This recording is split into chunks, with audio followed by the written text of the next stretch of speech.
Salut les cornets, moi c'est Justine. Et moi, c'est Christine. Et vous écoutez Crime glacé. Ok, oui.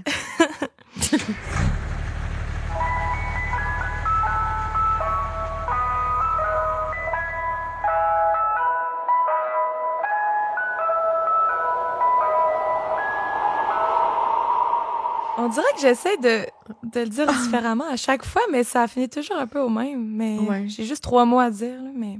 Salut, vous écoutez Crime glacé. C'est jamais préenregistré, c'est toujours un nouveau. Oui. On veut être le plus authentique possible. Eh oui, c'est nous ça. Ben, allô? Allô, tout le monde! J'espère que vous allez bien. Oui, c'est l'été, on est au mois de juin, il fait soleil. Ok, oui. Moi, je suis en vacances. Yes, sir! Ça fait du bien. Ouais, j'espère que vous faites des trucs cool d'été. Du camping, du whatever sur l'eau, de la randonnée, je sais pas. Je sais pas qu'est-ce que vous faites l'été. Dites-nous ce que vous faites l'été. Avez-vous des balançoires extérieures?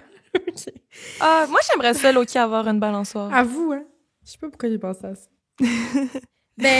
Sinon, toi, ça va, Jus? Ben oui, ça va super bien. Toi, ça va? Oui. Je suis prête à entendre ton histoire d'aujourd'hui. Ben, allons-y de ce pas. Ah oui? OK. En fait, non, j'ai menti. Désolée, j'ai un shout-out à faire. Tape-toi pas sur la tête de même. J'ai menti. OK, un shout-out. Parfait. Oui, c'est Marie-Pierre qui veut qu'on lui fasse... c'est Marie-Pierre qui veut qu'on fasse un shout-out. Elle nous a écrit « Salut les filles, j'adore votre podcast et je l'ai fait découvrir à une amie, Marie-Claude, qui gère en tas. Et mon fils Alexis, qui adore toutes les histoires de true crime. Fait que salut Marie-Claude la géreuse et Alexis le fils. Alexis, le fils. Salut à vous Salut deux. à vous. Merci de nous écouter. Oui, merci full. Donc, elle dit si vous pouvez leur faire un petit salut aux 2 cornets de Varennes. Fait que, allô. OK. Allô les cornets de Varennes. Merci de nous avoir écrit, Marie-Pierre. T'es full fine. Oui. Je me demande s'il y a beaucoup d'enfants qui nous écoutent. Ouais, si vous avez en bas de genre 18 ans. Faites-nous signe. Ouais, parce que Pour des statistiques. on dit pas toujours des affaires Ouais. Écoutez pas ça. super adéquates. On voudrait la signature de vos parents, s'il vous plaît. C'est vrai. Clairement, j'écoutais des genre Canal D là, quand j'étais jeune, là, tu sais. Ben oui, Pas tu mieux, vois, là. c'est proche, là, quand t'avais la gastro, puis tu restais à la maison oui. toute la journée, là, c'est ça qu'on écoutait, là. Mon rêve que je puisse faire ça encore aujourd'hui. J'ai la gastro, je rentre pas. OK.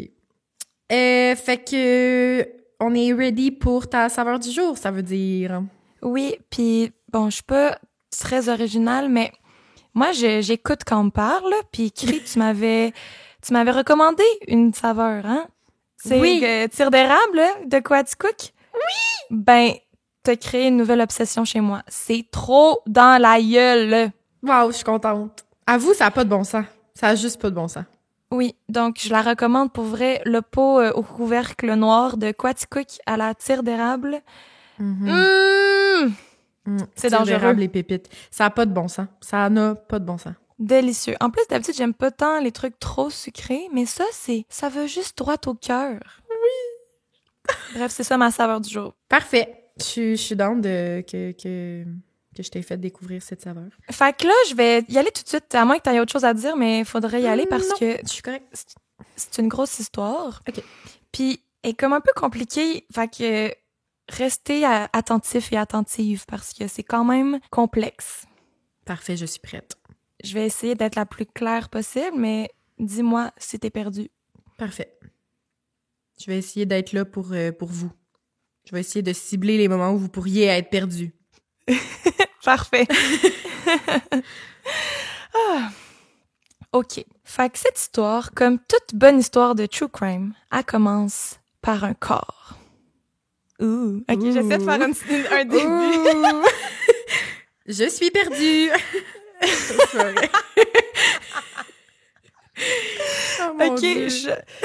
j'ai comme le fou rire au bout des lèvres, OK? Fait que ça se peut que je ris pour aucune raison. C'est Je suis vraiment parfait. désolée. Donc, il est tard le soir, le 25 avril 1990, à Oklahoma City. dans l'État de Oklahoma. Il y a 2-3 hommes qui sont dans un pick-up sur la route, puis ils voient une sorte de débris sur le bord du chemin. Fait qu'ils s'arrêtent, puis un peu plus loin, ils voient un corps inanimé au sol, toujours en vie, mais comme à peine, là. C'est celui d'une jeune femme aux cheveux blonds. Il appelle tout de suite une ambulance, puis est tout de suite amenée à l'hôpital. La jeune femme elle a une blessure sévère à la tête, puis est placée aux soins intensifs dès son arrivée autour de minuit. Éventuellement, il y a son mari, Clarence Hughes, whatever, qui arrive à l'hôpital. Il dit que le nom de la femme est Tonya Hughes. Ah, j'ai ce nom de famille-là, c'est difficile à prononcer. Au pire, dis Hugues. Tonya Hughes. Hugues. You. Tonya Hughes. Ouais. Puis il dit que c'est sa femme, que c'est une danseuse, stripper en anglais, là, à Tulsa, dans un club nommé Passions. Il dit aussi qu'ils ont un jeune garçon ensemble du nom de Michael. Puis c'est étrange parce que Tulsa, c'est pas Oklahoma City, là, fait qu'elle vient comme d'une autre ville. Mais Tulsa, c'est la 2e ville la plus peuplée après Oklahoma City en Oklahoma. OK. Fait qu'est-ce qu'elle faisait à Oklahoma City? On sait pas. Tout de suite, Clarence, il est un peu louche, là. Il a l'air beaucoup trop vieux pour être le mari de Tonya. Il a comme 2 fois son âge, on dirait. Mais bon, personne lui pose plus de questions. Mm-hmm. Ben oui, c'est ça. C'est possible. Puis là, je vais te parler pas longtemps de Karen, qui est une amie de Tonya et danseuse au même club qu'elle, le Passions, à Tulsa. Tonya et elle sont devenues vite amies parce que c'était les 2 plus jeunes danseuses du groupe au club. Puis ils ont tout de suite cliqué. Ils ont comme eu une amitié fusionnelle. Les 2, ils étaient pas comme les autres. Ils étaient allés à l'école, ils avaient gradué, puis ils avaient des plans d'aller à l'université. Eux, c'était comme temporaire comme emploi, tandis que les autres danseuses, c'était plus ça leur... leur métier. Exact. Mm-hmm. Puis ils étaient plus jeunes, ils étaient super intelligentes, cultivées, curieuses. Puis pour vrai, là, Tonya, vous irez voir des photos, elle est magnifique. Vraiment une belle femme. OK. Puis Karen, quand elle a rencontré Tonya, elle aussi, elle a vu son mari, Clarence, qui, elle aussi, elle le trouvait beaucoup trop vieux pour elle. Puis ça faisait peut-être 1 an ou 2 qu'ils étaient là. Elle avait vu leur jeune enfant, Michael, mais à ce moment-là, il était encore un tout petit bébé. Puis Karen a dit, oui, Tonya, elle adorait son fils. Michael, c'était toute sa vie. Elle aurait tout fait pour son petit garçon. C'était vraiment une bonne mère. Mais est-ce que j'ai peut-être manqué un bout, mais elle connaît pas Clarence? Oui, elle l'a vu. Ah, OK, elle l'a vu. Oui. Puis elle aussi, elle le trouvait trop vieux pour elle, mais... OK, fait qu'elle confirme un peu que c'est comme son chum, là. Ouais. OK, ouais. parfait. Un jour, Karen, elle a proposé à Tonya de l'amener au zoo avec le petit Michael, puis comme faire une sortie ensemble. Mais Tonya, elle a refusé catégoriquement parce que elle disait qu'elle avait pas le droit d'aller nulle part seule avec Michael. Fallait toujours que Clarence soit là. Ben voyons. Puis dans le backstage là, du club de danseuses, Karen, elle pouvait voir que Tonya, elle avait plein de bleus partout sur le corps. Oh non. Puis elle savait bien qu'il y avait quelque chose qui marchait pas, là. Ben oui. Puis ça allait de pire en pire. Là, elle trouvait que Tonya, son état était en décrépitude. Mm-hmm. Elle avait l'air d'aller de moins en moins bien. Puis, tu sais, Tonya, elle avait toujours des excuses pour ses bleus. Elle disait qu'elle avait eu un accident ou qu'elle était tombée en bas des marches. Mais, tu sais, Karen, elle n'est pas dupe. Ben non. Elle savait un peu ce qui devait se passer. Ben c'est sûr. Un jour, Tonya est venue la voir, puis elle lui a confié que Clarence y avait mis une police d'assurance-vie sur elle. Oh, puis qu'elle avait peur. Le classique. Ouais, elle disait, j'ai peur, j'ai envie de m'enfuir, mais il y a Michael. Puis Clarence, il est toujours avec Michael, puis Tonya, elle, c'était impensable de partir sans son fils. Puis elle avait aucun moment seule avec son fils. Fait qu'elle savait comme pas trop quoi faire, elle se sentait piégée. OK. C'est rough, pareil. Ouais, vraiment. De retour au 25 avril 1990, Clarence, il a appelé Karen pour lui annoncer que Tonya elle avait été impliquée dans un hit and run à Oklahoma City. Et là, Karen est genre, je savais pas que Tonya comptait quitter la ville, là. Pourquoi elle est à Oklahoma City? Ouais. T'es supposée être à Tulsa, fait qu'elle comprend pas grand-chose. Puis elle doit déjà comme savoir que lui est louche, fait qu'elle est comme... Oui, elle, il y a des petites cloches qui sonnent, là. Oui, oui. Là, Clarence, il dit que Tonya est aux soins intensifs puis elle a pas le droit aux visiteurs. Mais là, Karen est comme, je me pointe pareil aux urgences. Ben oui, bravo, Karen. Fait que là, Karen, elle va au chevet de Tonya, qui est dans le coma. Puis là, il y a une infirmière qui se confie à Karen, puis elle lui dit, moi, je pense pas que c'est un accident d'auto. Je pense pas que c'est un hit and run. Oh my God. Puis l'infirmière a dit que c'est surtout à cause que Tonya, elle a une grosse entaille sur le torse, comme si quelqu'un l'avait griffée. OK. Fait que c'est comme, on dirait pas une blessure de voiture. OK. Finalement, les docteurs aussi ils ont remarqué que Tonya elle avait plein de vieilles ecchymoses qui dataient d'avant l'accident. Fait qu'ils trouvent ça louche. Mais avant qu'on puisse pousser plus loin la réflexion, Tonya elle perd finalement la vie à l'hôpital. Oh non, j'espérais tellement pas. Non, ouais.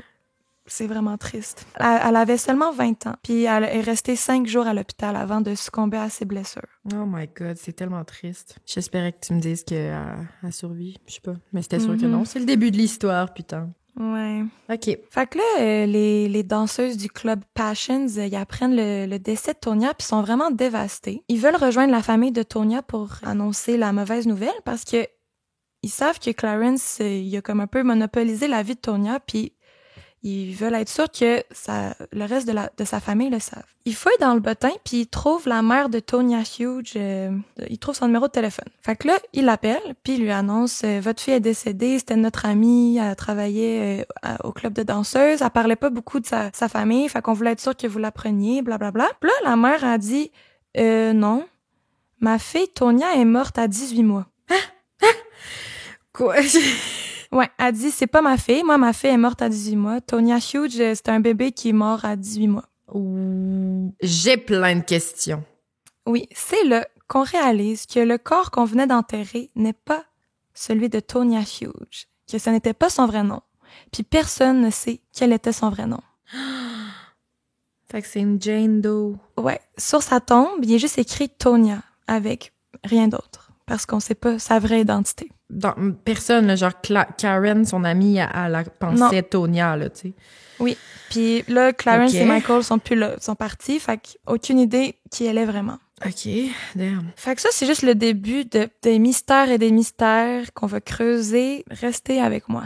Parfait. Là, Karen, quand elle est à l'hôpital et tout, elle s'inquiète pour le petit Michael. Puis c'est là que DHS ont été appelés, puis Michael il a été placé en maison d'accueil. OK. Le 1er mai 1990, donc quelques jours après, la famille Bean, Merle et Ernest ont accueilli Michael. C'est vraiment directement le lendemain après que Tonya elle a été déclarée comme décédée. Puis c'est vraiment un petit couple gentil, full aimant. Là. OK, au moins. Puis Michael, il avait 2 ans. Fait que là, il est tout de suite placé, puis il déménage à Choctaw, en Oklahoma toujours, pour vivre avec le petit couple. Michael, il buvait encore au biberon à 2 ans, puis il buvait que du Pepsi. What the fuck? Dans son biberon. Ouais. Il était vraiment négligé. Oh, pauvre petit. Il était comme non-verbal, là, il savait pas beaucoup parler pour 2 ans. Puis ses muscles étaient sous-développés. Il avait aussi beaucoup de problèmes de comportement, il faisait des crises de colère, tu sais, il avait vraiment pas été bien élevé là sous l'emprise de Clarence là. Oh my God, pauvre petit pet. Ouais, les Bean, ils ont pris l'enfant en main, ils l'ont appris à boire autre chose que du Pepsi, puis de boire dans un verre, puis ça a vraiment débloqué rapidement là, il a mûri psychologiquement super rapidement. Puis il a pu enfin comprendre c'était quoi une famille aimante et fonctionnelle. Là. Mais là, Clarence, il a commencé à vouloir revoir son fils. Il a obtenu des droits de visite. Mais c'est-tu son fils à lui? Ouais. OK, ils l'ont eu ensemble. Je sais pas pourquoi, dans ma tête, j'imaginais que on savait pas c'était qui le vrai père, le père biologique, puis Clarence, c'était genre le beau-père méchant. Ben, j'y reviens. Fait OK. Patience. Là, quand DHS ont annoncé à Michael, Clarence, il veut te revoir, papa veut te revoir, lui, il disait non. Puis il disait à la famille Bean, je veux pas revoir mon père, non, non, non. Puis tu sais, la famille Bean, il pouvait pas l'empêcher, c'est un droit, là.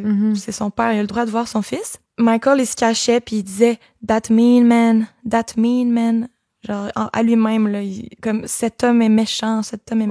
Comme, fait qu'il était clairement traumatisé par son père. Mais là, après quelques visites, puis que la famille Bean a vraiment dit c'est louche tout ce qui se passe, DHS ils ont décidé de faire un test de paternité.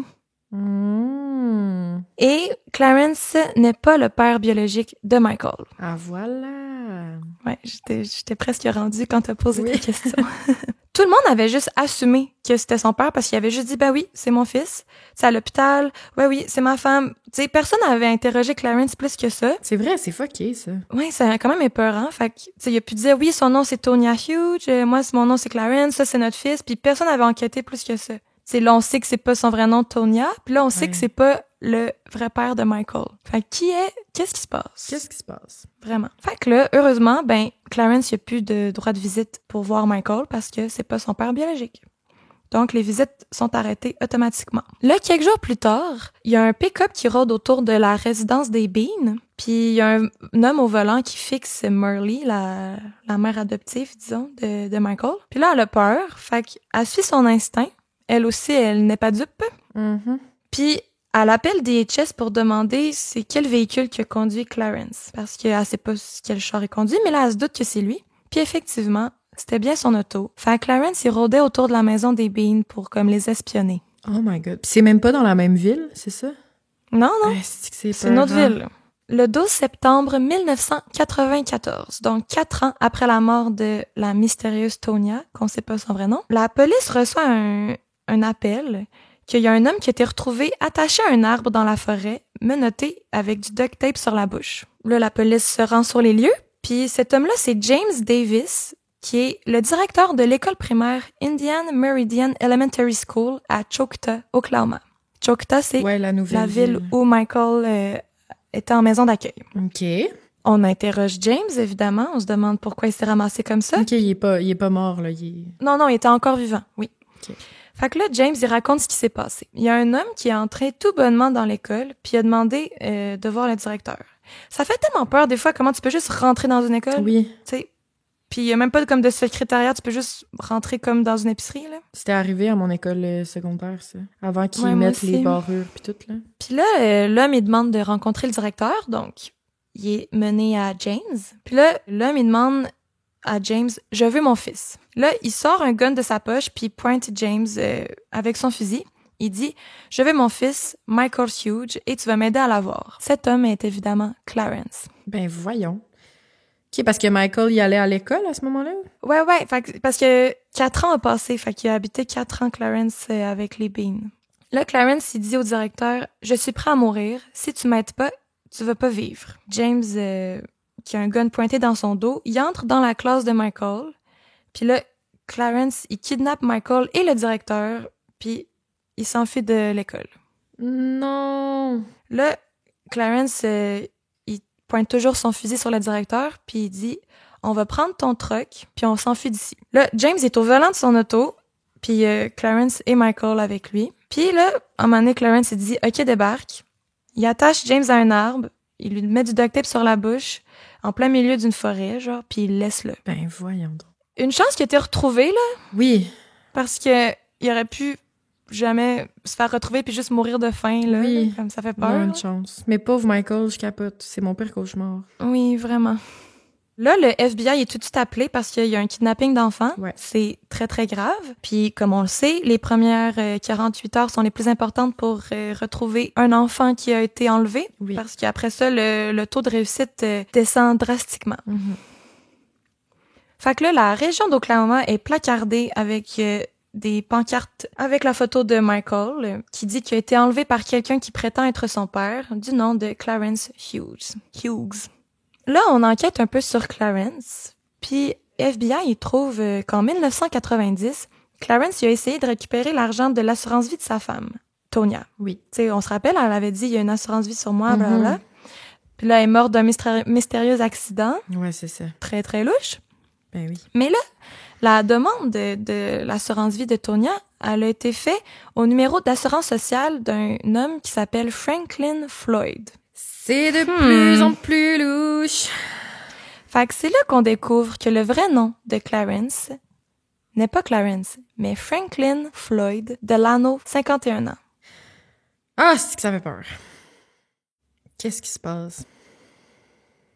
Tonya, elle avait 20 ans au moment de sa mort, fait qu'elle était mariée à un homme de 51 ans, quand même vraiment intense. Oui. Puis là, on découvre le passé de Franklin, qui est son vrai nom. Là, il n'y a plus de faux nom. Là. C'est OK, parfait. son certificat de naissance, c'est ça. Là. Mm-hmm. Mais on découvre qu'il il a vécu toute sa vie avec plusieurs alias. Il a vécu sous le nom de Trenton Davis, Warren Marshall, Clarence Hughes et plein d'autres. Eh, my God. Puis, en fouillant un peu plus loin, on découvre que Franklin il a vécu dans une maison de transition. Puis ça veut dire qu'il a déjà été en prison. Ouais. Fait que là, on fouille son dossier criminel. Puis on trouve qu'en 1962, Franklin il a kidnappé et agressé sexuellement une jeune fille de 4 ans. Puis il est sorti. C'est un pédophile reconnu qui est sorti de prison. En 1963, il a volé une banque, puis il est sorti de prison en 1972 pour aller dans une maison de transition. Chris, il a donc même pas été longtemps en prison, je comprends pas. Non, vraiment pas. C'est épouvantable. Puis aussi, en 1973, il a attaqué une femme puis il a essayé de la kidnapper, mais ça n'a pas fonctionné. Il a été arrêté pour le kidnapping, la tentative de kidnapping, mais libéré sous condition en attente du procès. Mais évidemment, il s'est pas pointé au procès. Ben oui. Fait que depuis 1972 ou 73, là, il est un fugitif. Là. Ah, mon Dieu. OK, fait que les premiers trucs qu'il a fait, c'était sous son vrai nom. Puis c'est après qu'il a comme changé d'identité oui, plein de fois. C'est pour ça qu'il utilisait autant de pseudonymes, parce que ça faisait 17 ans qu'il était un fugitif. Mais voir que tu laisses comme en liberté en attendant son procès quand que tu sais qu'il sort de prison pour avoir agressé sexuellement un enfant. Je sais. Puis il a récidivé. Oui, c'est ça. Oui, il a réussi de faire un autre crime. Pourquoi tu le laisses libérer sous caution? Genre, ben non, tu peux rester chez vous en attendant, comme, je comprends pas. Comme tout ça aurait pu être évité, c'est tellement fâchant. Là. Fait que là, on se dit, OK, en plus, là, Franklin, là, c'est pas juste un père de famille un peu désespéré, là, c'est un criminel dangereux et récidiviste. Fait que oui. c'est encore plus inquiétant. Et aussi, on se questionne beaucoup sur la mort mystérieuse de sa femme, Tonya. On commence pas mal à penser qu'il y a eu un rôle là-dedans. Là, les policiers, ils se disent, faut le retrouver avant une semaine parce qu'après ça, on est pas mal sûr que Franklin va se tanner du petit gars puis qu'il va comme nuire à sa cavale, fait qu'il va décider de le tuer. Fait que là, les enquêteurs, ils ont vraiment peur. Là, on déclare un avis de recherche sur un pick-up Ford 1994 avec la plaque d'Oklahoma QCN 305. Et des images de Tonya, Franklin et Michael passent partout à la télé et dans les journaux. Maintenant, on dit le vrai nom de Franklin, mais on aime aussi tous ses alias, en voulant dire si cet alias-là vous dit quelque chose, donnez-nous de l'information, c'est un fugitif depuis 17 ans, blablabla. Okay. C'est là qu'une mère de Forest Park, en Géorgie, elle regarde la télé, tout bonnement. Puis là, elle regarde les nouvelles, puis elle dit à sa fille, Jenny, « Hey, on montre une fille aux nouvelles. On dit qu'elle s'appelle Tonya, mais ils se sont trompés. C'est Sharon. Je suis sûre que c'est Sharon, cette fille-là. » What the fuck? Là, je sais pas comment réagir. OK. C'est tellement mystérieux, en tout cas. Oui. Là, Jenny a dit, « Hein? Sharon est interviewée aux nouvelles? » Puis là, sa mère a dit, « Non, ils disent que Sharon est morte. » Là, Jenny, elle capote. Elle appelle la police. Il avait mis un numéro. Si vous avez des informations, appelez tel numéro. Fait que là, elle appelle tout de suite. Puis là, elle dit, on parle d'une Tonya, mais je la connais, c'est Sharon Marshall.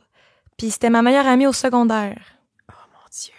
Fait que là, Jenny Fisher, de son nom complet, elle a rencontré Tonya, qui s'appelait Sharon, en fait, à un camp d'été. Puis quand ils étaient plus jeunes, puis ils sont tout de suite devenus meilleures amies. Elle dit, on aurait dit qu'on se connaissait depuis toute notre vie. On était vraiment fusionnelle, encore une fois. Fait que Tonya, elle avait tellement l'air cool comme fille. Tout le monde disait c'était ma meilleure amie, on s'aimait tellement. Elle avait de l'air juste fine, puis c'est trop triste. Vraiment aimante. Là. Mais bref, en 1980, Sharon a vu la vie classique de high school dans les années 80. Là. A vu le petit rêve de film américain du secondaire. OK. Puis on apprend que dès son premier jour d'école, elle a fait tourner la tête de tous les garçons. Un gros pétard, mais aussi hyper intelligente. Elle a fait partie du club de sciences de son école, puis le club des surdoués. Oh my God. On dirait que j'ai genre plein d'images en tête. Genre, je vois Lindsay Lohan dans Mean Girls. Genre. Mais comme gentille, là. Oui, c'est ça.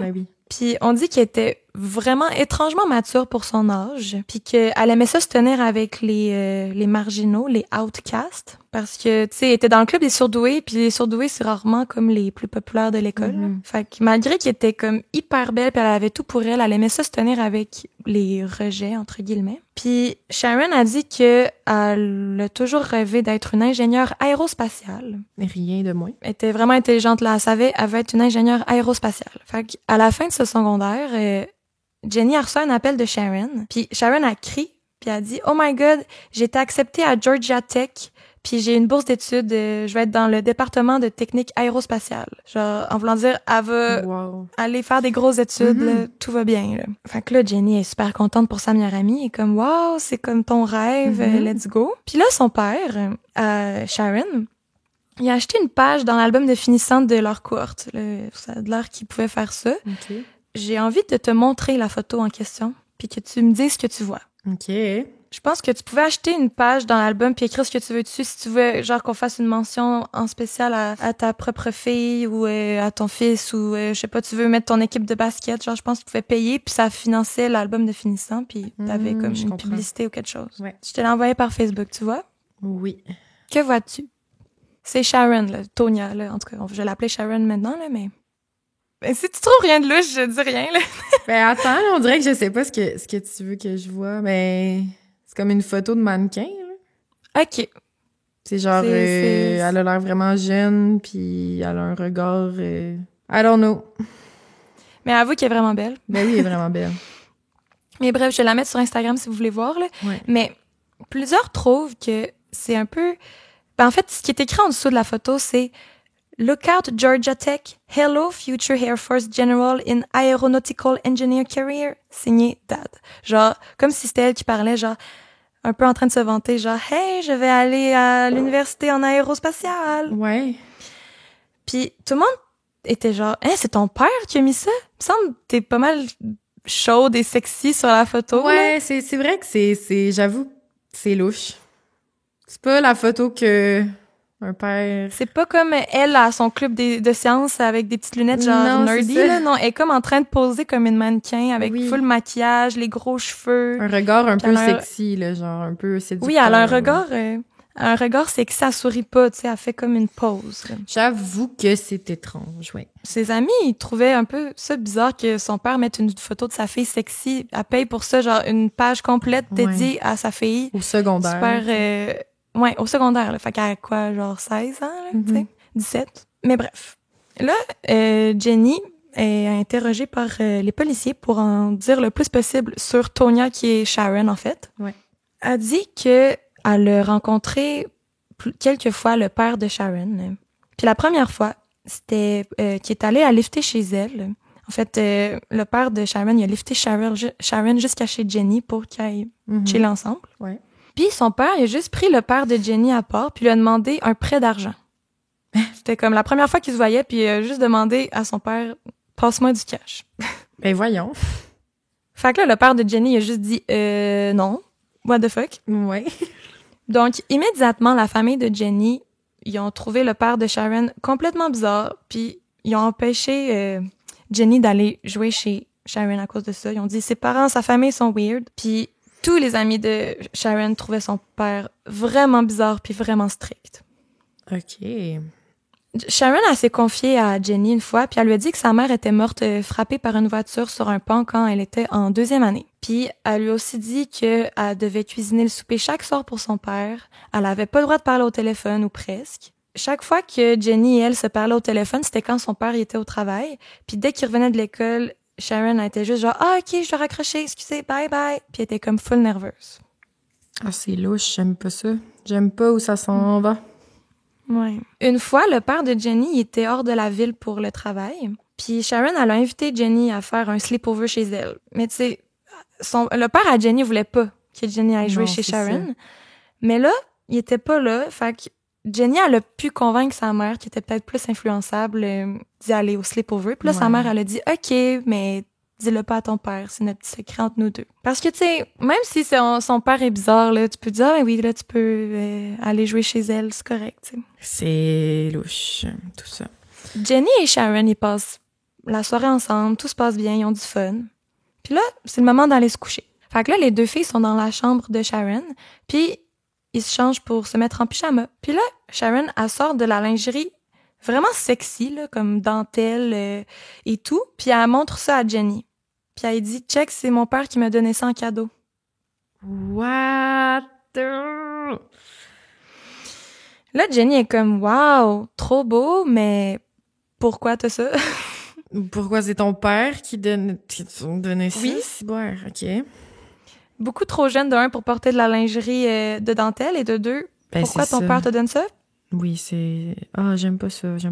Fait que là, Sharon a dit « Ah, c'est juste que je trouve ça beau, je les garde dans mon tiroir. » Puis Jenny, elle avait remarqué de quoi de bizarre, c'est que dans la maison des Marshall, il y avait pas de porte. C'était juste des rideaux entre chaque chambre. Puis elle a trouvé ça weird, mais elle a rien dit de plus. Mhm. Mais c'est là, au moment qu'il parle de lingerie, que le père de Sharon, il entre avec un fusil dans la chambre en poussant le rideau. Quoi? Ouais, il fait juste rentrer dans la chambre avec un gun. Là, il commence à hurler de toutes ses forces. Il fait juste gueuler « Qu'est-ce que vous faites? » en colère noire. Là. OK. Là, Jenny, elle a la chienne de sa vie, elle crie, elle peur, elle commence à brailler, elle est complètement sous le choc.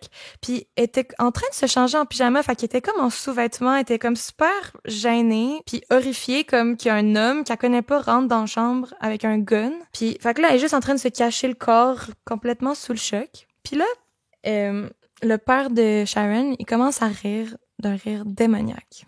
Puis il fait juste dire « Je reviens dans pas long » avant de quitter la chambre. Ça fait peur.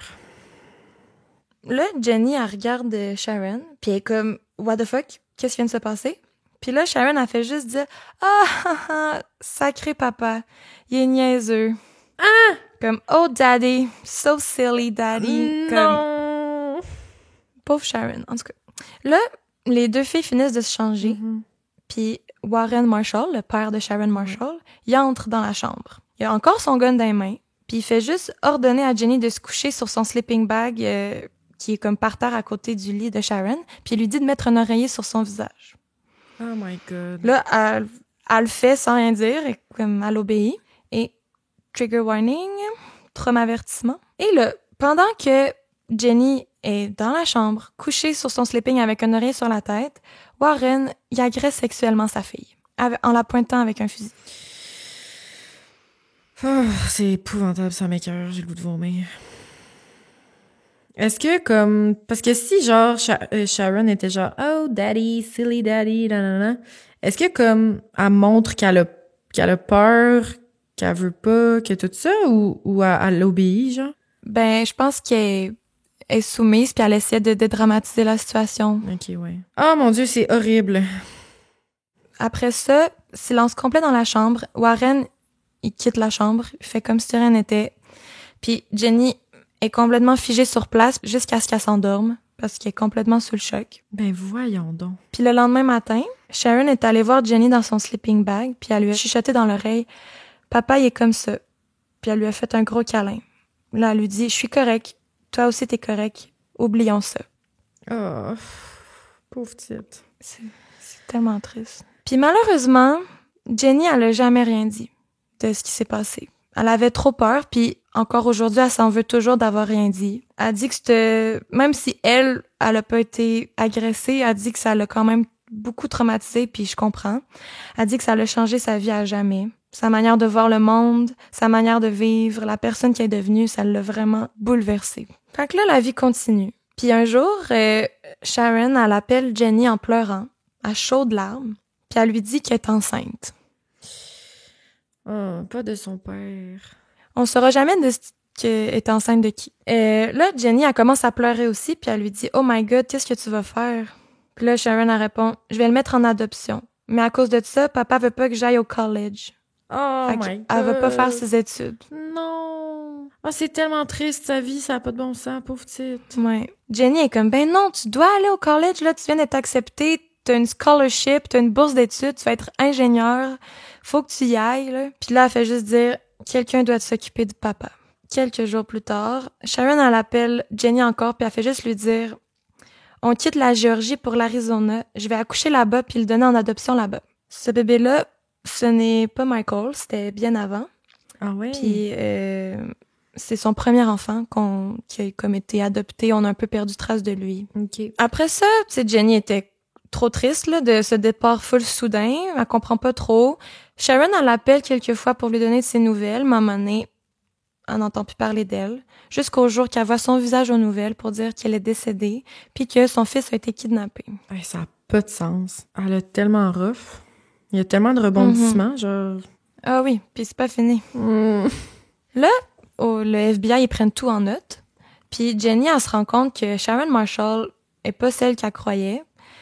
Tu sais, on lui montre des photos de Tonya Hughes, puis elle compare, puis elle dit « Oui, c'est bien mon amie Sharon. » Puis elle n'en revenait pas qu'elle était rendue une danseuse dans un bar. Tu sais, c'était comme « Non, c'est mon amie genre surdouée, qui étudie en sciences, blablabla. » Tu sais, elle comprenait vraiment pas. Ouais. Puis là, il montre à Jenny des photos de Clarence, Franklin en fait, puis lui disent « Son mari, Clarence, Franklin, whatever, a kidnappé son fils. » Puis là, Jenny a fait « C'est Warren Marshall. C'est pas son mari, c'est son père. » Genre, quoi? Fait que Franklin, il se faisait passer pour le mari de Tonya / Sharon, mais c'était son père. C'est dégueulasse. Oh, pauvre petite. OK, elle a jamais eu de fucking break. Fait que tout ce temps était encore avec lui, là. Mais imagine, tu sais, Jenny qui est au bureau de police, puis là, ils disent « Voici son mari », puis elle est juste genre « C'est son père? What the fuck? » Comme elle devait tellement s'inquiéter. En tout cas... OK, fait que là, il s'appelle Warren Marshall, là, c'est pas Franklin. Non, c'est Franklin, mais un de ses pseudonymes, c'était Warren Marshall. Oh, mon Dieu! Ouais. Genre, Jenny, elle l'a connu sous le nom Warren, mais son vrai nom, c'est Franklin. Je comprends. C'est fait que Franklin est devenu Warren, Warren est devenu Clarence. Oui. C'est pour ça que je disais que c'était compliqué, là. J'espère que personne n'est perdu. Non, ça va. En tout cas, je sais pas si vous l'êtes perdu, mais non, ça va. C'est clair. Fait que là, on a un nouveau nom à enquêter. À part Clarence et Franklin, on a Warren Marshall et Sharon Marshall. Fait que là, la police découvre qu'en 1989, donc 1 an avant la mort de Tonya Sharon, c'est là qu'ils ont changé de nom. Warren est devenu Clarence Marcus Hughes et Sharon est devenue Tonya Dawn Tadlock. Ils ont pris des noms qu'ils ont trouvés sur des tombes dans un cimetière. Fait que c'est là sûrement qu'ils ont trouvé la tombe de la petite Tonya de 18 mois qui était décédée. Oh, là. mon Dieu. Fait qu'ils ont juste volé des noms de personnes décédées. Fait qu'ils se sont enfuis et mariés en Nouvelle-Orléans sous leurs nouvelles identités. Ça me lève le cœur. Fait que là, le FBI, ils comprennent rien, ils sont sur le cul, ils sont comme what the fuck. En enquêtant plus, Tonya, ils découvrent aussi qu'elle avait plein de pseudonymes. Elle a vécu sous le nom de Tonya Hughes, Tonya Tadlock, Linda Williams, Sharon Marshall et plusieurs autres. Mais personne sait c'est lequel le vrai nom parmi tous ces pseudonymes-là. Puis aussi, personne sait qu'est-ce qui s'est passé entre sa sortie du secondaire puis le moment où elle a été retrouvée morte, presque morte, sur le bord de la route. Fait qu'après avoir fui la Géorgie dans les années 80, Sharon et Franklin, ils ont bougé de ville en ville, puis elle a commencé à travailler comme stripper au Mons Venus à Tampa autour de 1988. Fait que là, ils sont en Floride. T'sais, ils ont bougé beaucoup, ils sont en cavale après tout, là. Fait qu'ils habitaient dans un petit trailer park, dans une maison mobile, Sharon et son père Franklin. Le Mons Venus, c'est comme un strip club qui est reconnu pour avoir les plus belles filles du monde, selon eux. C'est toujours le party, des fois il y a des vedettes, c'est vraiment... Okay. Une grosse place pour les danseuses. Puis tu sais, Sharon, là, ils ont sûrement menti sur son âge, mais elle était probablement mineure là, à ce moment-là, quand elle travaillait au strip club. Puis les autres danseuses la qualifiaient de prude, une petite poupée toute pure et naïve. C'est sûr qu'elle C'était la seule qui se déshabillait jamais au complet. Puis je pense qu'elle jouait là-dessus, comme. Ben oui, parce que si quand elle avait 20 ans, son petit gars, il avait 2 ans, ça veut dire qu'elle l'a eu à 18. Puis là, à ce moment-là, au bar de danseuse, elle a pas encore son... Non. Fait que là, en 1988, à Tampa, Franklin, il prétend encore être... il y a encore le père de Sharon, ils se sont pas encore mariés. Puis le mot court autour des danseuses que le père de Sharon, il est vraiment bizarre, puis ils ont une drôle de relation, puis il y a comme du petit mémérage entre eux. Tout le monde s'inquiète un peu pour Sharon. Puis à un moment donné, Sharon, elle demande à sa boss, Heather, si elle peut pas être invitée comme danseuse dans un des parties privés. Elle veut faire des gigs privés. Puis Heather a dit que c'est les meilleurs gigs, c'est plus payant. Puis elle l'invite dans un party de millionnaires. Oh my God. Puis elle dit que selon elle, c'est les meilleurs contrats, puis c'est les plus faciles. Tu danses pendant 3 chansons, puis personne n'a le droit de te toucher, puis tu repars de là entre 500 et 1000 $ la soirée. Damn. Fait que là, elle est genre, ben oui, viens-t'en, ma belle, c'est sûr que tu vas pogner, je t'amène à un party de millionnaires. Fait qu'au party, un des hommes, à un moment donné, il va voir Heather. Puis là, il lui dit, tu dois t'en aller immédiatement avec Sharon.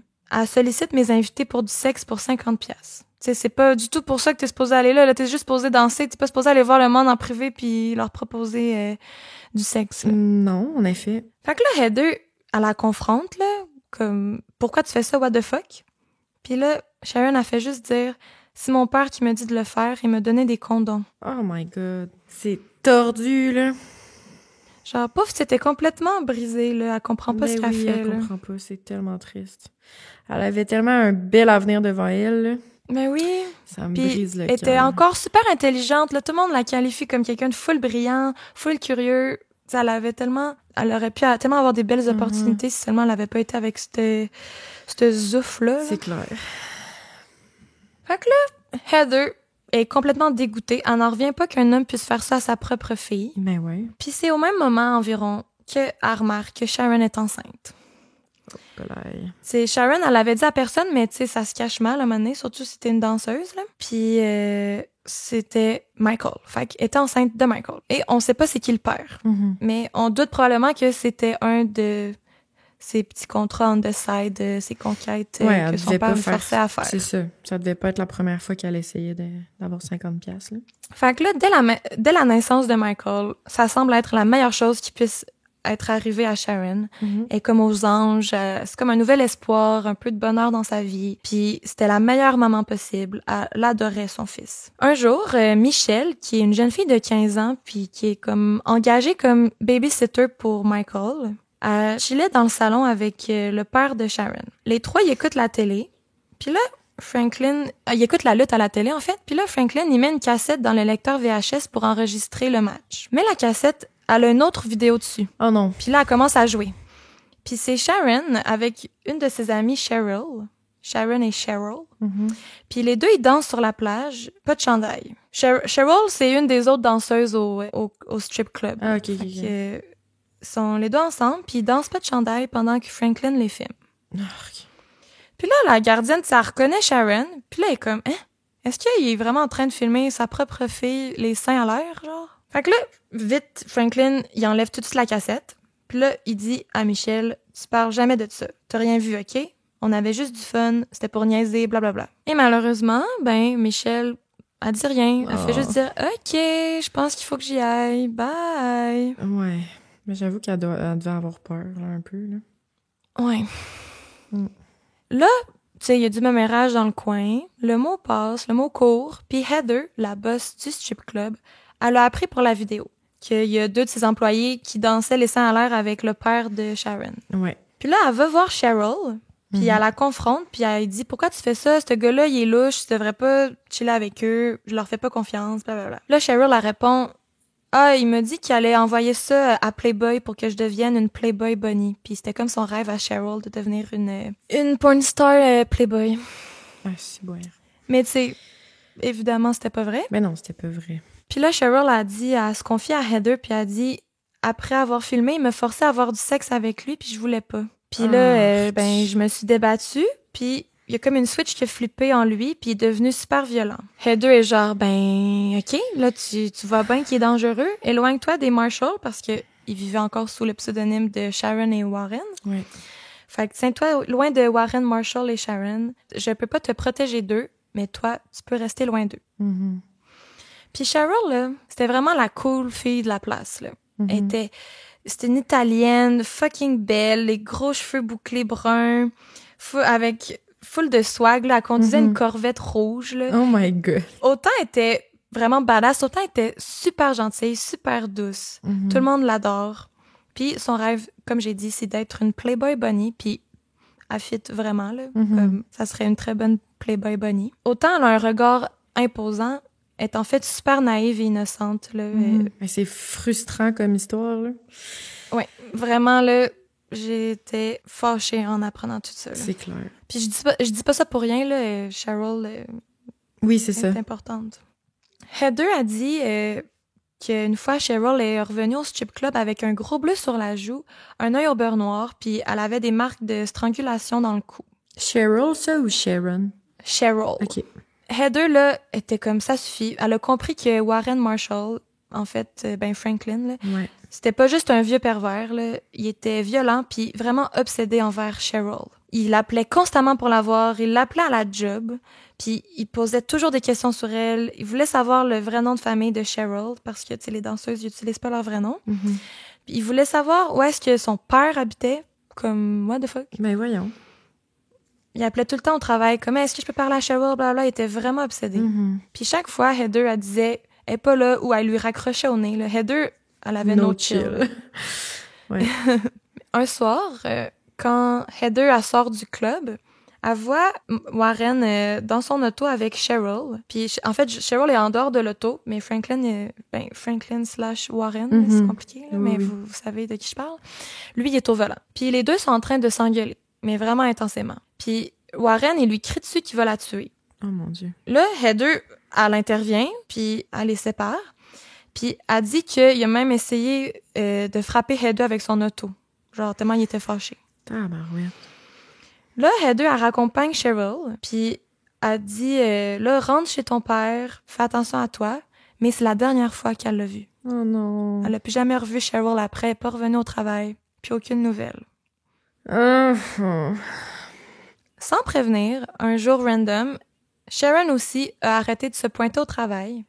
Elle et son père se sont enfuis, eux aussi, sans donner de nouvelles, sans prévenir qui que ce soit. On dit qu'il y avait trop de rumeurs sur eux, puis que les filles essayaient trop de protéger Sharon puis de la sauver des mains de son père. Mais c'était difficile, encore une fois, à cause de Michael, qui était un tout petit bébé, qui était jamais en dehors de la supervision de son père. Fait que la famille Marshall / Hughes, ils ont fini par s'enfuir. Avant de partir, Franklin, il a demandé à Michelle, la babysitter, de passer quelques fois au trailer park pour collecter le courrier pendant leur absence. Parce qu'il disait qu'il allait revenir. Il disait pas qu'il était parti pour toujours. Mais un soir, un moment donné, elle voit un homme se stationner devant la maison mobile. Il fume une cigarette. Il entre dans le trailer park, dans la maison mobile, pardon. Il ressort de la maison, il jette son mégot de cigarette, puis en une fraction de seconde, la maison, elle explose en flammes. What? Fait que quelqu'un a été payé pour brûler la maison de Franklin, en fait. Oh mon Dieu! Il se passe tellement d'affaires! Clairement, il voulait pas qu'on le retrouve, puis il voulait effacer toute trace de son passage. C'est clair, mais oui. Puis on pense qu'ils ont fui Tampa pour Oklahoma. Là où on a retrouvé Tonya frappée par une voiture. On en sait beaucoup sur leur passé, mais on n'a pas tant de réponses non plus. Très énigmatique. On peut retourner en 1994 à l'enquête de l'enlèvement de Michael. Là, le FBI sont comme, OK, on a affaire à quasiment un professionnel de la cavale, comme ça fait 17 ans qu'il est en fuite, même plus, puis on l'a jamais retrouvé. Faut sortir l'artillerie lourde, là. On a affaire à quelqu'un d'extrêmement dangereux. Puis là, c'est à ce moment-là qu'un homme approche le FBI en disant qu'il était voisin de Franklin Floyd dans les années 70. Il y a une photo de Franklin quand il était un peu plus jeune. Fait que là, il la montre au policier, puis on voit une photo de Floyd avec la petite Sharon sur ses genoux quand elle a genre 5-6 ans. Puis c'est une photo de famille, un peu comme Studio Magenta, là, pour ceux qui savent c'est quoi, là, comme avec un petit fond en tissu backdrop, là. Puis il y a des psychologues qui analysent la photo, puis ils disent tous que Sharon, elle a tout l'air de l'enfant abusé classique, là. Elle a comme les yeux vides, pas de sourire, elle a le visage triste, éteint. Puis je vais mettre la photo, puis c'est vrai, là, elle a l'air vraiment triste. C'est épouvantable comme histoire. Fait que là, on analyse la ligne du temps. Sharon, elle a 20 ans au moment de sa mort, en 1990. Ça veut dire qu'elle est née environ en 1969-70. Mais Floyd, il était en prison de 1963 à 1972. C'est vrai! Il ne peut pas être le père biologique de Sharon. Oh, mon Dieu, pas un autre twist! Qu'est-ce qui se passe? Another plot twist. What? Il y a un historique, là, de kidnapping, le petit Franklin. Mais oui! Oh, fait que là, mon tout Dieu. le monde se dit, oh my god. Il a probablement kidnappé Sharon, s'est fait passer sur son père, puis après ça, s'est marié avec. C'est épouvantable! Je suis flabbergast. J'en reviens pas. Quelle vie de merde elle a vécu, la petite, le pauvre elle. Oh mon Dieu, c'est terrible. Fait que depuis l'âge de 5 ans environ, Sharon est sous l'emprise d'un kidnappeur qui l'a enlevé, s'est fait passer pour son père, l'a forcé à travailler comme danseuse pour du cash, puis quand elle est devenue assez vieille, il s'est fait passer pour son mari. C'est atroce. J'en reviens pas. Pour finalement sûrement la tuer, on va se le dire. Oui. On n'est pas rendu là, mais tabarnane. Puis quand, dans une de ses One Night, elle est tombée enceinte, il s'est fait passer pour le père de son bébé. Là. Oh my God, mais c'est épouvantable. OK, mais ce dude est dégueulasse, là. Mhm. C'est la pire espèce, là. Puis c'est même pas sa première fois, genre de kidnapping pis tout, ça a pas de bon sens. Ça veut dire qu'il est sorti de prison puis il a fait ça plusieurs fois, là.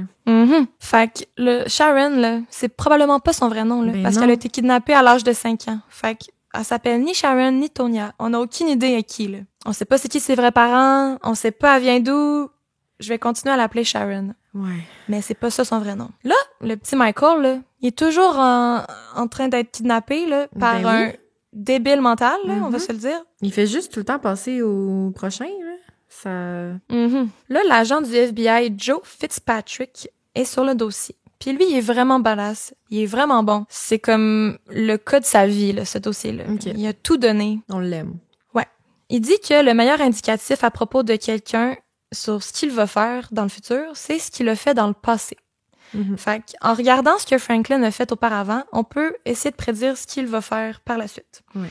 Parce que souvent, on répète les mêmes patterns. Puis Franklin, c'est pas une exception à la règle, il y a des patterns. Fait que là, il se dit, Franklin, il utilise probablement un des nombreux alias qu'il a utilisé dans le passé, puis il va probablement retourner dans un des endroits où il est déjà allé pour se cacher. Parce que quand t'es en cavale, c'est pas le temps d'essayer de quoi de nouveau, tu veux peut-être retrouver tes repères puis te cacher dans Ouais. une des plans que t'as eu auparavant. En fouillant dans le passé de Franklin, on a vu qu'il était allé à Phoenix, Arizona, Tampa, Floride, en Géorgie et au Kentucky. Joe Fitzpatrick il a alerté tous les États américains où Franklin est allé, en nommant tous les alias que Franklin a utilisés. Fait que si un homme se fait arrêter puis utilise un de ces noms-là, ça va tout de suite être flagué par la police. S'il traverse une douane ou il paye ou whatever, peu importe le pseudonyme, sont toutes flagués, là. Et comme de fait, on découvre que quelqu'un vient d'actualiser son permis de conduire sous le nom de Warren Marshall à Louisville, Kentucky. Stupid ass bitch, genre. Voyons. Qu'est-ce qui se passe? Fait que là, l'agent Fitzpatrick avec d'autres enquêteurs, ils ont volé de l'Oklahoma jusqu'au Kentucky. Mhm. Ils ont retracé où il habitait. Il a fait renouveler son permis de conduire puis il a demandé de le faire livrer chez eux. Fait que là, ils ont dit, ah, on a son adresse. Asti. Un peu cave, le gars. Je sais pas comment il a fait pour survivre 17 ans sans se faire retrouver, là, mais Ouais, bon. c'est ça. Fait que là, leur plan, c'est de déguiser un des enquêteurs en livreur UPS puis de lui livrer son permis de conduire puis dès qu'il ouvre la porte, de l'attaquer. C'est malade. J'adore. Parce que si plein de chars de police arrivent, ils risquent de s'enfuir. Ben oui. Fait que là, c'est comme subtil. C'est tellement fucking du génie, là. C'est excitant comme Ouais. histoire. Je suis capable. Mhm. Le plan a fonctionné. Immédiatement, Franklin Floyd il est encerclé par les policiers puis il est mis en état d'arrestation 2 mois après avoir kidnappé le petit Michael. Ah, j'espère qu'il est... 2 mois, là. J'espère qu'il est encore en vie. 2 mois, c'est boire. Mais quand même, là, c'est moins long que ces 17 ans de cavale, là. Genre, Non. les policiers, ils ont bien fait leur job, là. Ouais. Fait que là, on fouille l'appartement crado que Franklin habitait. Ça faisait 6 semaines qu'il habitait là. Mhm. Fait que c'était quasiment le seul arrêt qu'il avait fait depuis qu'il s'était enfui. Ouais. Puis on interroge les voisins. Personne n'a jamais vu Michael. Fait qu'on pense qu'il a jamais habité à cet appartement-là, le petit Michael. C'est très inquiétant. Où est-il? Franklin, il s'était trouvé une job de peintre. Puis son employeur a dit qu'il avait jamais entendu parler de Michael non plus. Il savait pas qu'il y avait un fils. Aucune idée c'est qui. Dans les effets personnels de Franklin, la police ils ont retrouvé un billet d'autobus d'Atlanta à Louisville pour une seule personne. Pas 2. Fait qu'aucune trace de Michael. Là, on interroge Franklin, on lui dit « Il est où, Michael? » Ouais. Il dit « Il est mon fils et je l'aime. J'espère que vous allez le retrouver. » Ben voyons. OK, mais dis-nous, il est où, là? Il dit qu'il a laissé à un couple riche puis que le couple riche l'a adopté. Dans quel monde, genre, tu fais juste dropper un bébé chez quelqu'un puis le couple est genre, ah ouais, on va le prendre. Sans passer par, genre, la DPJ. What the fuck? Pas Harry Potter, là, cette histoire-là, là, c'est bon. Mais là, Joe Fitzpatrick, il a toujours un petit espoir de retrouver le petit Michael en vie, mais à ce stade-ci, il commence à penser qu'il est mort. Ouais. Puis là, la famille d'accueil de Michael, là, la famille Bean, ils l'ont eu pendant 4 ans, là, avant qu'il se fasse enlever. Ils disaient qu'ils le considéraient comme leur propre fils, puis chaque fois qu'il roulait en auto, puis il voyait un petit gars dans un char, aux cheveux châtains, il arrêtait pour regarder si c'était pas lui. Oh non. Ils ont toujours espoir de le retrouver. Mais c'est sûr, ils l'ont eu à 2 ans, tu sais. Mhm. C'est tellement triste. Sa mère adoptive, elle va dire « Il y a juste quelque chose dans ses grands yeux bruns qui démontre tout l'amour qu'il a envers nous. Et nous avons cet amour en retour pour lui. On veut juste le revoir. » Là, Franklin, évidemment, il est arrêté, mais c'est difficile de le prouver coupable du meurtre de Michael s'il n'y a pas de corps. Ouais, c'est ça. C'est possible, là, mais faut réussir à le prouver sans doute raisonnable. Fait qu'au lieu de prendre le risque de perdre le procès, on fait juste l'accuser de kidnapping, carjacking, parce qu'il a aussi volé une voiture du directeur d'école pendant sa fuite. Oui, c'est vrai. Puis ils ont ajouté une attaque à main armée pendant le carjacking. Fait que ça met automatiquement un minimum de 5 ans de plus sur sa peine. Puis on l'accuse d'une deuxième infraction en matière d'armes à feu parce qu'il en a utilisé une pendant le kidnapping, ce qui ajoute 25 ans de plus à la sentence potentielle. Fait que dans le fond, il essaie juste de accumuler le plus d'années possible sans avoir la sentence de meurtre. Oui, parce c'est qu'ils ça. n'ont pas assez de preuves. Puis ils n'ont pas de preuves non plus pour Sharon. Fait que non. Ils savent clairement tout le monde, genre que probablement qu'il a tué 2 personnes, mais ils peuvent pas le prouver, fait qu'ils font juste le plus qu'ils peuvent, là. Oui, vol de voiture à main armée, kidnapping à main armée. C'est comme un peu O.J. Simpson, là, puis genre... Ouais. Lui donner une fucking grosse sentence pour de quoi de cave parce qu'ils veulent se venger, genre. Au procès, Franklin, il est super agressif, il pose des questions, il s'obstine, il veut parler le plus possible sans pour autant témoigner ou dire des affaires pertinentes, là. Jenny Fisher, l'amie de Sharon au party pyjama, elle a été amenée à témoigner contre lui, puis elle a dit qu'elle se rappelle de l'avoir fixé pendant qu'il était à la barre des témoins, puis elle l'a dévisagé en se disant dans sa tête « I got you, fucker ». Genre, là, j'étais grosse merde. Là, pendant qu'elle témoigne, Franklin, il pose une question à Jenny. J'étais comme, pourquoi il a le droit de parler, ce gars-là, en tout cas? Là, il dit, tu bases ton opinion sur moi seulement à cause de ce que le FBI t'a dit, hein? En voulant dire, tu me trouvais bien normal avant que tu te fasses laver le cerveau par le FBI. Puis là, Jenny a fait juste répondre, non. C'est le genre de lingerie que tu as acheté à ta fille mineure et la manière dont tu l'habillais. C'est ça qui a basé mon opinion sur toi. Tu étais son père, elle t'appelait papa, tu étais son papa. Ah, vas-tu dire justement à ce moment-là qu'il l'a agressé sexuellement pendant qu'il était dans la même pièce? Oui.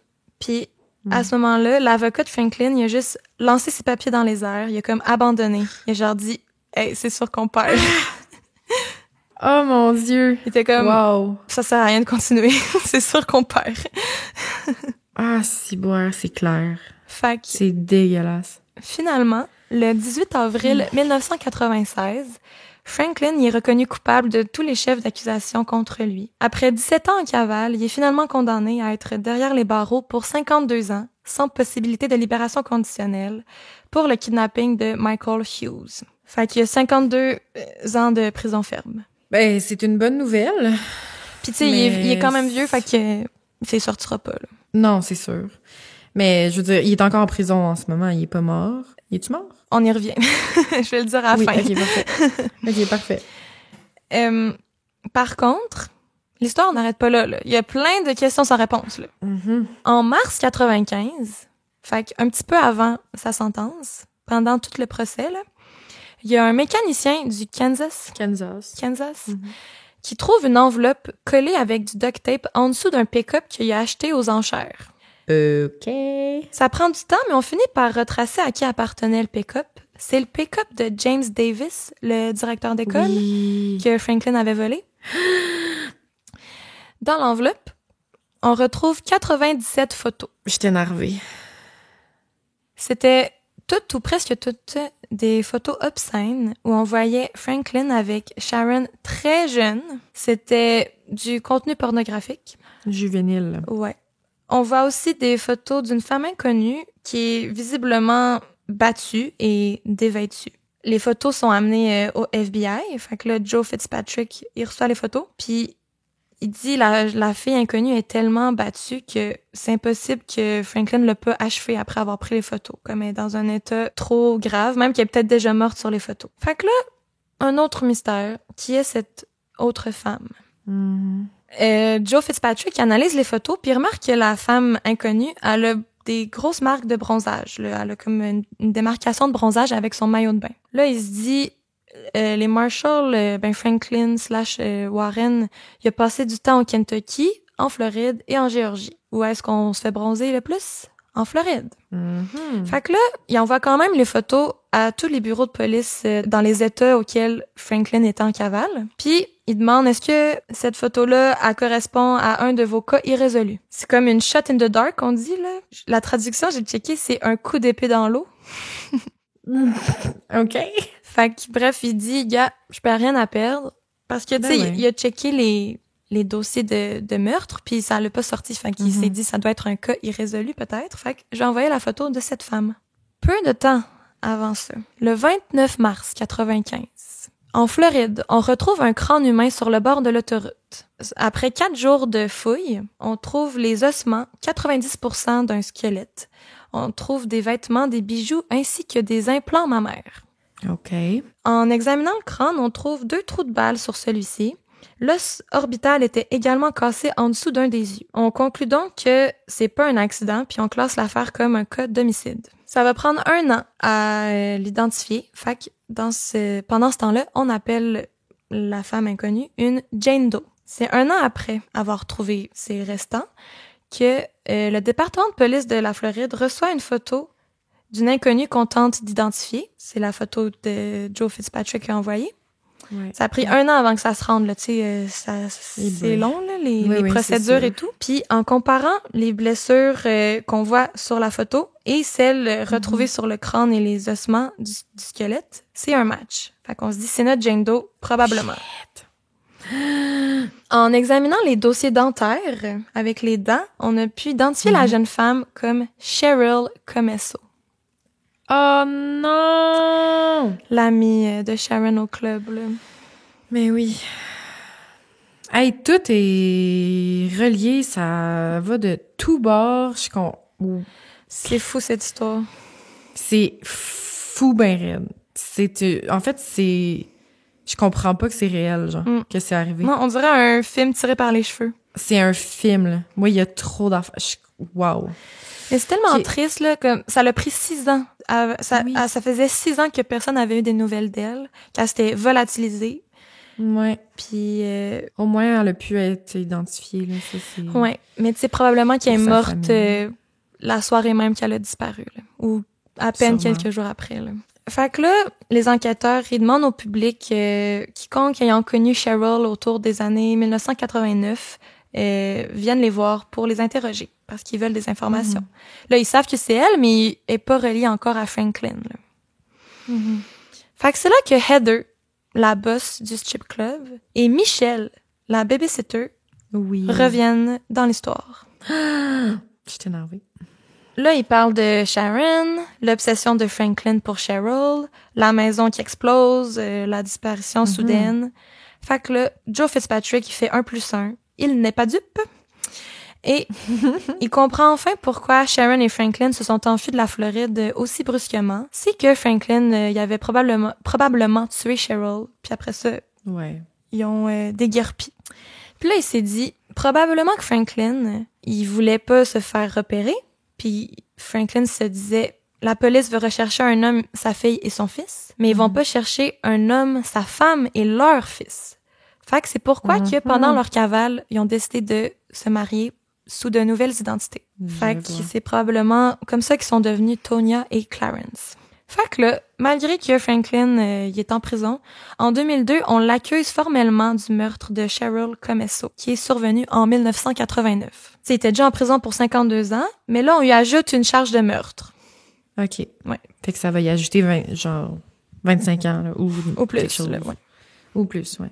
Mais malgré la mort suspecte de Sharon, Tonya, et que ça fait 8 ans maintenant qu'on n'a aucune nouvelle de Michael, le cadavre de Cheryl, c'est comme leur seule chance de au moins lui donner une condamnation pour meurtre, ce qui pourrait le rendre éligible à la peine de mort. C'est surtout pour ça qu'ils se forcent à faire un procès en bonne et due forme parce qu'ils veulent lui donner la peine de mort. Puis heureusement, je dirais pas heureusement, là, mais Franklin il est reconnu coupable du meurtre au 1er degré et il y a une sentence de mort par injection létale. Ah oui! Ouais, fait que juste à cause qu'on a retrouvé des photos de lui et Cheryl en dessous d'un pick-up random. Mais c'est qui a mis les photos là? C'est lui qu'ils avaient caché là, je pense, puis il savait pas qu'il allait se faire pogner, tu sais. Il a caché les photos en dessous de son pick-up. bizarre. Puis sûrement que le pick-up il a été récupéré, puis il a été mis aux enchères sans que personne ne remarque qu'il y avait quelque chose en dessous. C'est tellement random. Mais c'est sûr, tu sais, s'il déménageait tout le temps, il y avait comme pas d'autre endroit de cacher des choses que comme ben oui. son pick-up. Puis souvent, il laissait tout derrière lui. Tu sais, il laissait tout derrière lui, mais ça, il voulait les garder avec lui. Mais oui, c'est comme ses trophées, là. C'est comme dans Dexter. Ouais, oui, ses trophées dégueulasses. Les garder. C'est dégueulasse. OK. Mais ouais, une chance que les photos ont été retrouvées. Mais là, on sait toujours pas. Il est où Michael? Il est où son corps aussi? Il est encore vivant. Puis ça lente beaucoup les policiers d'Oklahoma, puis le FBI. C'est vraiment un cas qu'ils veulent résoudre. Qu'est-ce qui est arrivé au petit Michael Hughes? Ils ont pas été capables de prouver non plus que c'est lui qui a tué Sharon? Non. Okay. Parce que je pense que ça fait trop longtemps, puis ils savent même pas c'est qui qui sa vraie identité, puis ça a été déclaré un accident d'auto, tu sais, fait que je pense que... Oh my God. OK. Mais on le sait Bref, tous. okay, on le sait tous et toutes qu'est-ce qui est arrivé, là. Ben oui.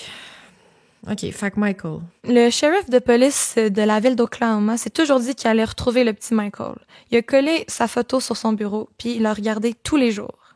Mais à sa retraite, il a dû retirer la photo, puis sa disparition était toujours irrésolue quand il a dû démissionner.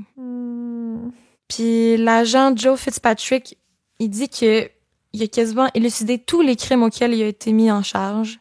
Puis un des rares cas qu'il a jamais résolu, c'est d'identifier Sharon, Marshall et de retrouver Michael. Puis finalement, il a lui aussi dû prendre sa retraite. En 2002, donc l'année de la sentence de Franklin pour le meurtre de Cheryl, Matt Burbeck, un auteur et journaliste, il reçoit une photo d'un ami. La photo elle a été retrouvée sur le Doe Network. Ça, c'est comme un site pour les personnes disparues et ou non identifiées. C'est comme un registre là qui a toutes les personnes, les Jane Doe puis les John Doe. Puis la photo, c'est celle d'une jeune fille assise sur les genoux d'un homme supposé être son père. C'est la photo de Sharon et Franklin. Puis en dessous, il est écrit « Elle a été enlevée par cet homme, élevée comme sa fille, ensuite mariée à lui, puis assassinée. » C'est comme un résumé de ce qui lui est arrivé. Puis sûrement que c'est comme si vous la connaissez, vous pouvez l'identifier. Oui, pour que quelqu'un puisse l'identifier. Oui, exact. Puis en voyant la photo, Matt, il a vraiment été, le journaliste / auteur, il a vraiment été interpellé. Ça l'a vraiment touché, le visage tristounet là, de Sharon. Fait qu'il a décidé d'investiguer. Il a même pu parler à Joe Fitzpatrick qui était à la retraite. Puis, tu sais, il lui a confié que c'était un des grands mystères qu'il a toujours voulu élucider. C'est clair. C'est tellement excitant, là. J'en reviens pas. J'en reviens pas. Ouais, c'est fou. C'est une série complète, cette histoire. Puis, tu sais, tout le monde qui parle de Sharon, ils disent à quel point elle était belle, elle était gentille, tous les accomplissements qu'elle a fait, à quel point elle était intelligente. Ça marquait tout le monde sur son passage, puis ça l'a vraiment touché Matt. Il trouvait qu'elle méritait au moins qu'on l'identifie pour qui elle est vraiment. Fait qu'il a commencé à écrire un livre sur son histoire, puis il s'est dit la seule personne qui connaît la vraie identité de Sharon, c'est Franklin. Puis, ben Franklin, il est sur le couloir de la mort, là, il est on death row, toujours en prison, fait qu'il décide d'aller l'interviewer. Oh my God! Matt, il réussit à le rencontrer en prison. Les agents correctionnels lui ont aussi donné accès à tous ses dossiers criminels, à toutes les informations possibles. Puis, il l'a juste laissé tout seul avec lui dans une salle de prison. Là, il était comme « Oh my God, je suis seul avec un prisonnier. » Ouais. Franklin, il a juste commencé à parler sans arrêt. Il pensait que Matt était là pour l'aider à se faire libérer. Là. Fait qu'il a commencé à raconter tout ce qu'il pouvait sur sa vie, sur son passé, puis à essayer de faire pitié un peu. Là. Lui, il pensait qu'il avait une chance de sortir de prison, mais comme non. Là. Ben voyons. T'es condamné à mort. Là. Dans quel monde on t'enverrait un ami pour t'aider, genre? Fait que là, je vais t'en dire un peu plus sur le passé de Franklin, puis pourquoi c'est un monstre aussi dégoûtant, là, sans justifier ou expliquer, ben ça peut au moins nous essayer de donner plus d'informations sur lui. Il est né le 17 juin 1943 à Barnesville, en Géorgie. Son père, il est mort très jeune, puis sa mère a pas pu s'occuper de lui et ses 4 frères et sœurs. Fait qu'elle l'a envoyé au Georgia Children's Baptist Home, qui est comme un peu un orphelinat. Puis, semble-t-il que c'était une maison d'accueil vraiment horrible, qui torturait les enfants. C'était des religieuses qui s'occupaient des enfants, puis il les frappait, il les battait. Il y en avait une qui frappait les pieds de Franklin tellement fort qu'il pouvait plus marcher. Il a aussi été agressé sexuellement par d'autres garçons là-bas. Il était comme traité comme un esclave sexuel par les autres orphelins. C'était vraiment comme...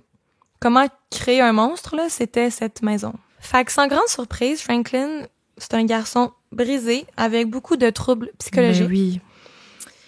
Il s'est enfui de la maison, puis il a rejoint l'armée américaine. Il est resté là juste quelques mois, par contre, parce que on a trouvé qu'il avait falsifié ses papiers, puis il était trop jeune, en fait, pour s'enrôler dans l'armée. Fait qu'il a été kick-out. Puis là, peu de temps après, il a été accusé d'attouchement sexuel, viol, kidnapping, pour la première fois. En racontant ça aux journalistes, il dit que c'est pas vrai. Il dit, toutes ces accusations-là, si tu fouilles, tu vas voir qu'ils ont aucune preuve. C'est un coup monté contre moi. Mais bon, hein, je le crois pas. Non. Il veut sortir de prison, là, on se rappelle. Ouais. Il va pas commencer à dire que c'était tout vrai. Là, Matt, il essaie de poser des questions sur Sharon et Michael. Là. C'est pas mal ça qui l'intéresse. Mais Franklin, il veut absolument pas parler de ça. Il veut rien avouer. Là, Matt, à un moment donné, il dit « Tu l'as prise où, Sharon? » Franklin, il répond « Je l'ai pas prise, elle est juste venue avec moi. » Oh, ça m'écoeure. Il dit « Elle est un ange, elle est intelligente. Elle m'aimait peu importe. » Comme, non, clairement, elle t'aimait pas, là. Tu l'as comme manipulée puis brisée psychologiquement, là. Ben oui, puis elle était trop jeune, là. Ben oui. Pour comprendre ce que... Ouais, il nie tout. Il dit qu'il l'a pas kidnappé ou tué. Il dit qu'il y a rien à voir avec le kidnapping de Michael. Il dit qu'il a pas tué Michael non plus. Voyons donc. Il dit qu'il a pas tué Cheryl. Tu sais, il dit n'importe quoi. Ah ouais, il est ailleurs, là. Tu sais, il est condamné à mort, là. Tu sais, on dirait qu'il est boqué, là. Tu sais, il me semble, ça veut rien changer à ta vie. Tu pourrais au moins vider ton sac, là. Non, il veut pas aider personne, là, c'est sûr. Fait que 2 ans plus tard, en 2004, Matt, il publie le livre qui s'intitule A Beautiful Child. Il aurait tant voulu pouvoir terminer le livre en identifiant au moins qui était Sharon, mais non. Fait que le livre, il finit sans trop de réponses. Le livre, il a attiré l'attention de la communauté de True Crime, le site aussi Doe Network, puis le site Web Sleuths, qui est comme un peu les amateurs de True Crime qui font leurs propres petites enquêtes, là, comme avec Luca Rocco Magnotta aussi, là, Web Sleuths avait fait des affaires. Fait que là, bref, plusieurs amateurs commencent à investiguer de leur côté, puis ils fouillent dans des cas de disparition irrésolue autour des années que quand Sharon elle avait 5 ans, puis c'est devenu vraiment un phénomène international. Tout le monde a ses propres hypothèses, ses théories. Oh my God. Puis 1 an après la sortie du livre, en 2005, un courriel anonyme est envoyé à Matt Burbeck. C'est Matt Burbeck qui dit qu'il recevait 60 courriels par jour, là. Tellement que tout le monde voulait dire ses théories. Contribuer, là. Ouais. Oui, c'est ça. Puis là, le courriel fait juste dire « Est-ce que l'ADN de la fille de Sharon pourrait vous aider? » What? Son enfant! Adopté! Le courriel provient de Megan, la fille biologique de Sharon. No shit. Megan est comme rendue dans la vingtaine environ. Elle a dit qu'elle a toujours su qu'elle était adoptée. C'était pas caché, là. Sa mère, on lui avait dit par contre que sa mère biologique était morte dans un accident de voiture. Puis tu sais, elle avait jamais fait plus de cas que ça. Mais en lisant le livre de Matt, elle a vu la photo de Sharon. Puis je pense qu'elle avait eu une photo de sa mère biologique.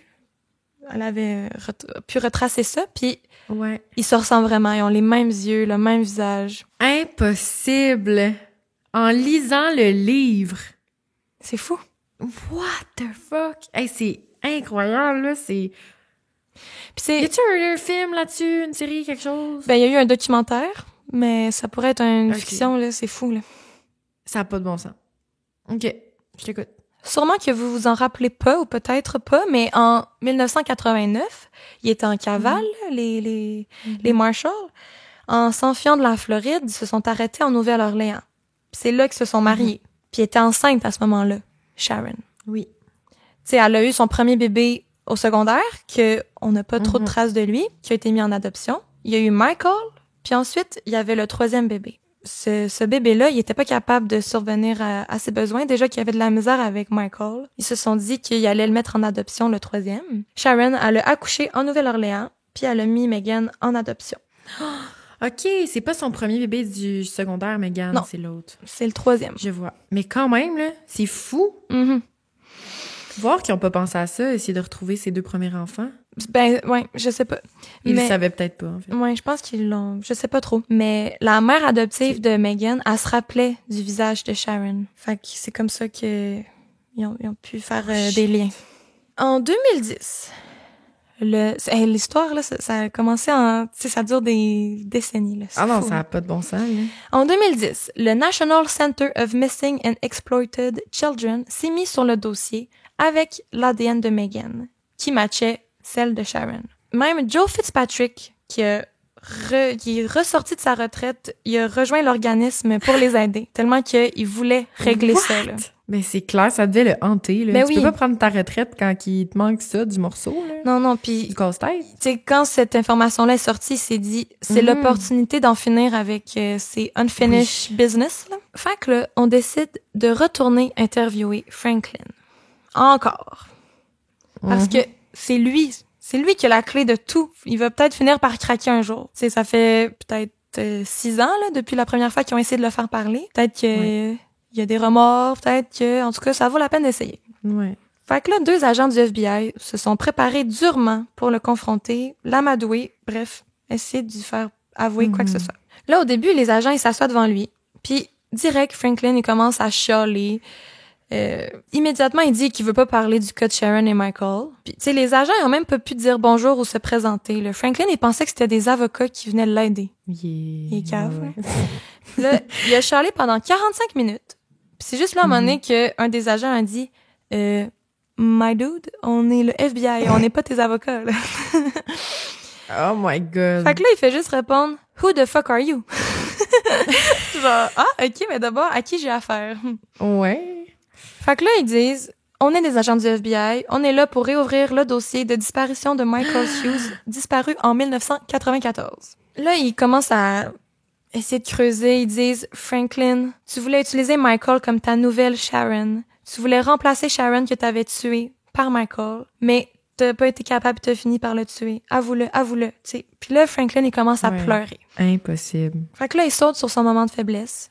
Il frappe sur la table, puis il crie « Floyd, comment tu l'as tué? » Là, Franklin, il arrête de pleurer. Direct. Il devient froid, de marbre. Puis il fait juste dire froidement « Je l'ai tiré de 2 balles dans la tête le jour même du kidnapping, le 12 septembre 1994. » Holy shit.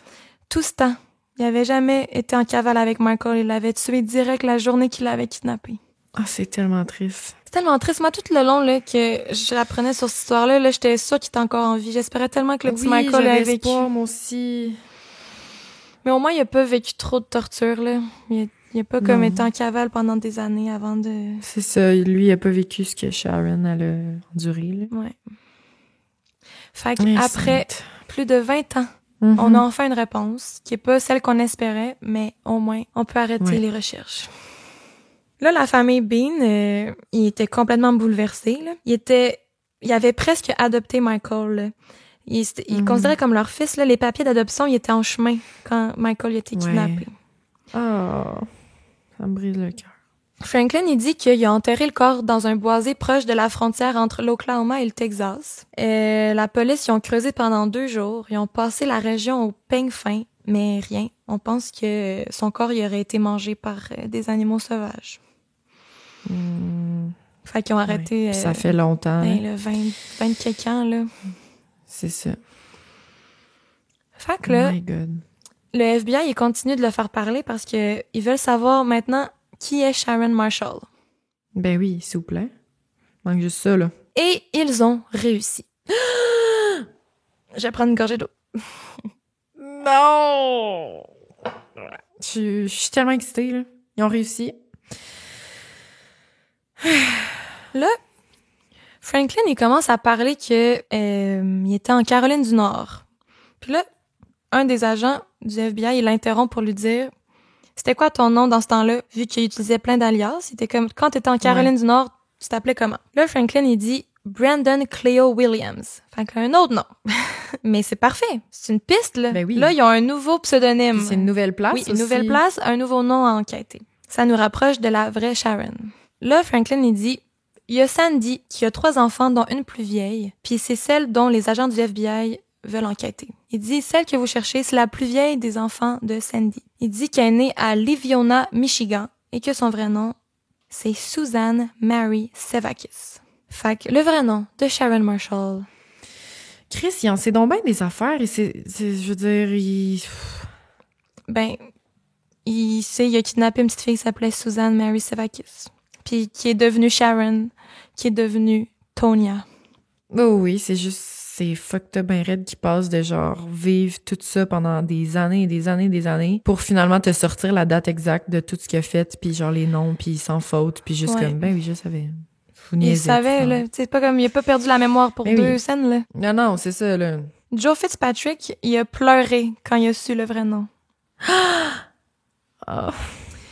Là, on retrouve le certificat de naissance de Suzanne, puis le nom de ses parents, la fameuse Sandy, là, qu'on était comme, OK, who the fuck is Sandy? Ben, Sandy, c'est Sandra Francis Bradenberg, puis le père de Suzanne, c'est Clifford Ray Sevakis. On va les appeler Sandy et Cliff, puis les deux sont encore en vie. Oh shit. Ils sont rendus comme des grands-parents, là, mais ouais. Fait que là, pour t'en dire un petit peu plus sur leur histoire à eux, Sandy, elle a rencontré Cliff à 17 ans, quand Cliff, lui, il en avait 19. Ils se sont rencontrés au secondaire, puis ils se sont mariés dès leur graduation. Sandy est tombée enceinte de Cliff à 18 ans, donc quand même assez jeune, puis elle a accouché de Suzanne à 19 ans. Cliff, il s'est enrôlé dans l'armée pendant que Sandy était enceinte, puis il a été envoyé au Vietnam pendant la guerre du Vietnam. OK. Il a seulement pu voir Suzanne pour la première fois dans une semaine de repos qu'il a obtenue pendant la guerre, quand elle avait déjà 6 mois. Mm-hmm. C'est fou, là. Il avait jamais vu sa fille. Là, Cliff, il dit « Ton cœur grandit quand tu as un enfant. Mais le Vietnam m'a changé. Et à mon retour, Sandy, il voyait un autre homme. Fait qu'elle a demandé le divorce. » Genre, la guerre l'avait un peu trop... Puis il était absent tellement longtemps que Sandy était tombée en amour avec quelqu'un d'autre, je pense. Okay. Sandy, elle a eu 2 autres filles avec cet autre homme-là, Allison et Amy. Puis elle déménage dans un trailer park. Mais peu de temps après, il y a une tornade qui ravage la maison mobile. Puis Sandy, elle a des gros PTSD de cette catastrophe naturelle-là. Elle est vraiment comme traumatisée. Puis elle voit plus le nouveau boy qu'elle voyait, là. C'était comme temporaire. Puis là, elle sent qu'elle est inapte à s'occuper de ses filles comme il le faut. Elle sent qu'elle a comme des troubles mentaux à cause de la tornade. Fait qu'elle va voir les services sociaux en pensant qu'ils allaient l'aider. Mais à la place, ils font juste lui retirer la garde de ses filles.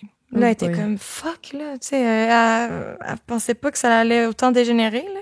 Puis là, les services sociaux, ils ont donné la chance à Cliff d'adopter les 3 enfants. Ils lui disent qu'ils sont très attachés l'un à l'autre, fait qu'ils veulent pas les séparer. Fait que soit t'adoptes les 3 ou on les place ailleurs. Mais Cliff, il avait juste 23 ans. Il vivait encore chez ses parents. Il avait pas de job. Il revenait de la guerre, qui l'avait quand même beaucoup traumatisé. Il pensait pas qu'il allait être un bon père, fait qu'il a refusé. Là, les enfants sont pas encore placés, ils sont comme en maison d'accueil, là. Puis pendant ce temps-là, Sandy a mené une bonne journée. Elle s'en va à l'église, puis elle pleure, là, et est triste. Elle sait pas quoi faire. Puis c'est là qu'elle rencontre Brandon, qui est en fait Franklin Floyd Delano. Ah, c'est bon. Il la voit pleurer, puis il lui demande qu'est-ce qu'il peut faire pour l'aider. Là, elle lui explique toute sa situation, puis il lui dit « J'ai un plan. On va reprendre tes enfants, on va se marier, puis on va s'occuper d'eux ensemble. » Là, Sandy, qui est comme un peu dans un moment de faiblesse, qui est peut-être facilement influençable, elle se dit que c'est peut-être sa seule option pour avoir la garde de ses enfants. Fait qu'elle accepte. Ben voyons donc. Puis,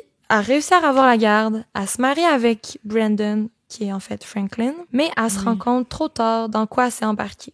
Parce que Franklin, ben, c'était un homme violent et très terrorisant.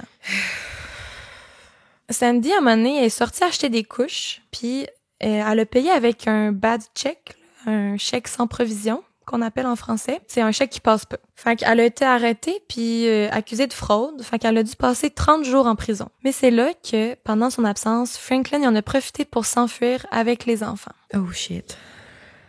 Avec les 3, là. Ouais. Sandy est directement allée voir la police. Il y a tellement de rebondissements, là, ça a pas de bon sens. Pas de bon sens. Je savais pas dans quel ordre raconter cette histoire-là. J'étais comme, je pourrais commencer n'importe quand. Ah non, c'est parfait, là. Mais ouais, Sandy est directement allée voir la police puis elle leur a tout raconté. Mais là, les policiers lui ont juste dit, vous êtes légalement mariés, vous devez gérer ça vous-même. Ben voyons. C'est ça qu'elle dit, là. C'est ça qu'a dit Sandy, là, mais... T'sais, on est des années 70, mais quand même. Franklin, il a fini par laisser Allison et Amy dans un orphelinat, mais il a gardé Suzanne, la plus vieille. Puis on connaît la suite de l'histoire. Mais Au moins, il y a pas... Non, quoi? ce qui est bizarre, c'est que Suzanne, elle a jamais été formellement portée disparue, là. Il y avait pas de, Amber Alert, Ah oui? rien. Ben, Amber Alert, genre, je sais que ça n'existait pas dans le temps, là, mais il y avait aucun dossier de police sur la disparition de Suzanne.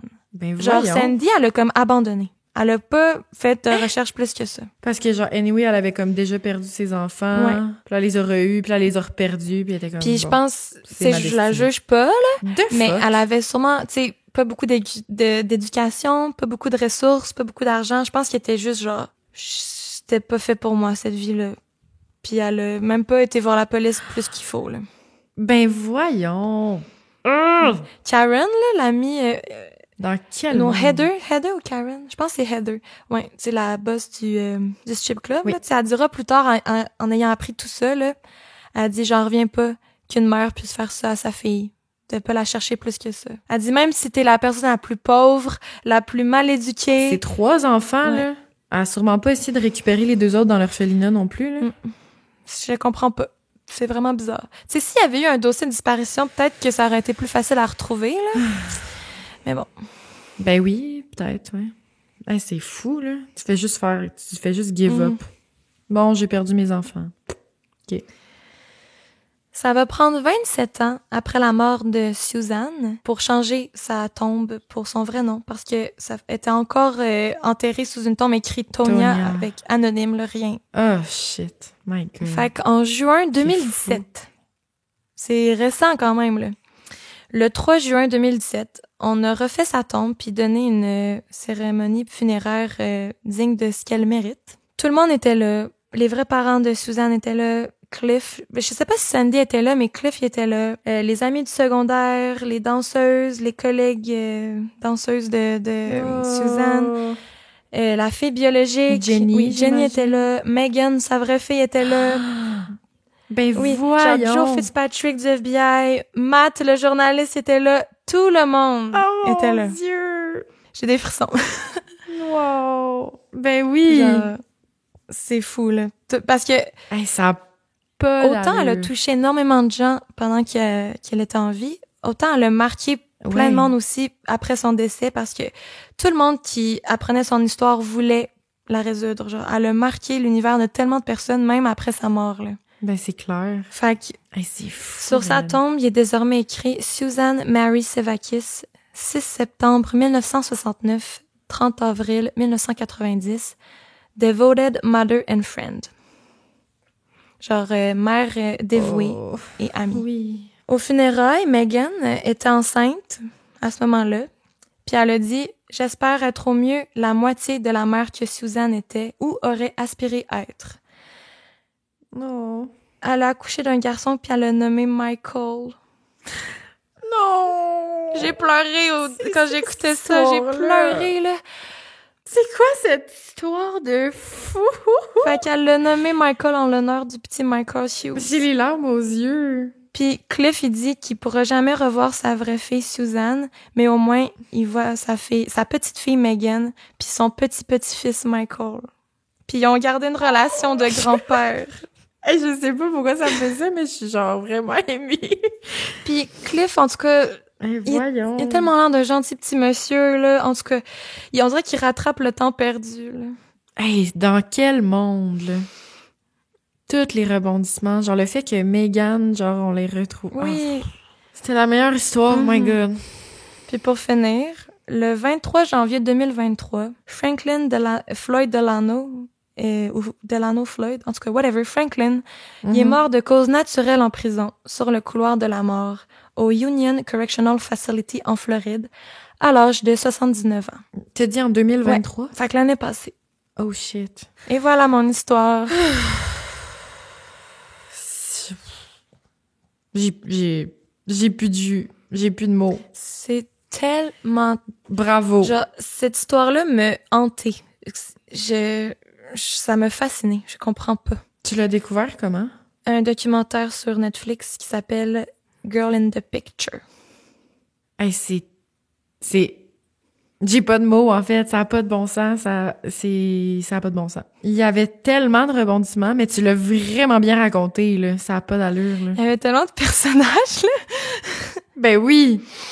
Puis Mais genre merci. de moments, mais c'était clair, là, genre, j'étais pas perdue pantoute, là. Je me rappelais de tout chaque fois que t'amenais une nouvelle information. J'espère que vous avez trouvé la même chose, mais ouais, c'était vraiment bien raconté. Tellement de tristesse, là. Au moins, là, ça a été résolu, mais imagine, elle aurait pu jamais être identifiée, là. Non, c'est ça. C'est ça qui fait que l'histoire est autant complète, c'est que crime, genre... Ça finit comme bien. Pas tout est bien qui finit bien, mais en même temps, comme, oui, genre les funérailles, puis tout le monde, puis qui ont réussi à trouver, puis... C'est atroce, là, comme tout ce qui s'est passé durant l'histoire, mais... J'ai tellement pleuré, là, pendant le documentaire. C'était vraiment bon. Pour vrai, là, je vous le conseille, mais en même temps, c'est pas mal la même chose que je viens de vous raconter, là, mais... Ben, c'est ça, là. C'est vraiment bon. Tout, là, à part de voir des images. Ben, merci beaucoup, beaucoup, beaucoup, beaucoup, beaucoup. Genre, vraiment. Un autre épisode long. Oui, mais c'est le fun. Ouais, on aime ça. On en fait le plus possible des épisodes longs, c'est le fun. Merci d'être resté. Merci de m'avoir écouté. Oui. Est-ce que tu as un petit teaser pour nous, Cré, pour l'épisode de la semaine prochaine? J'ai peur. Depuis que j'ai fait mon teaser la dernière fois, puis j'ai été 5 semaines sans dormir. Ben là, c'est peut-être une malédiction. C'est peut-être mieux d'arrêter ça là. Non, attends, je réfléchis. J'en ai pas fait, moi, la semaine passée, j'ai oublié. Ben, non, j'hésite, on dirait. OK, j'hésite encore. On va garder la surprise, c'est bien correct. Les apparences sont parfois trop...